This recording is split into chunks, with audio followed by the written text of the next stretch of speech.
বন্ধুরা, আজ বানাবো এগ বল। আমি 4টে ডিম 10 মিনিট বয়েল করে ছাড়িয়ে নিয়েছি।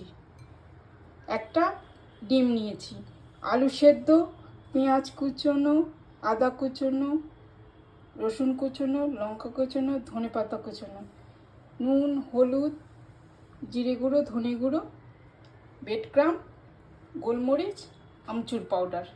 ডিমগুলোকে আমি ক্রাশ করে নিচ্ছি। ডিমকে আমি ক্রাশ করে নিয়েছি। এরপর দিয়ে দেবো পেঁয়াজ কুচি, আদা কুচি, কাঁচা লঙ্কা কুচি। এরপর সব মশলাগুলো দিয়ে দেবো। প্রথমে হলুদ গুঁড়ো, জিরের গুঁড়ো, চুর পাউডার, গুঁড়ো, তো করে রাখা আলু, নুন, ওগুলোকে ভালো করে মেখে নেব।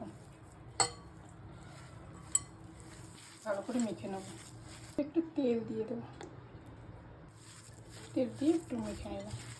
একটু তেল নিয়ে এগুলো বলের সাইজে করে নেব। ছোট ছোট বল করে নেব। এগুলো বল করা হয়ে গেছে।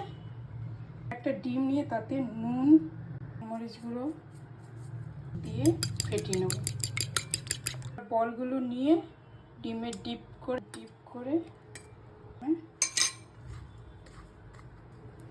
রাখা সেভ করে নেব, করে বানিয়ে নেব।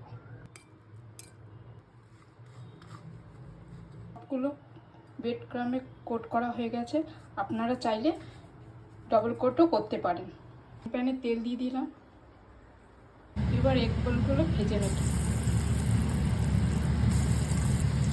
ভালো করে, ব্রাউন করে ভেজে নেব। এবার তুলে নিচ্ছি। এগ বল আমার কমপ্লিট হয়ে গেছে। এবার গরম গরম সার্ভ করব। নমস্কার।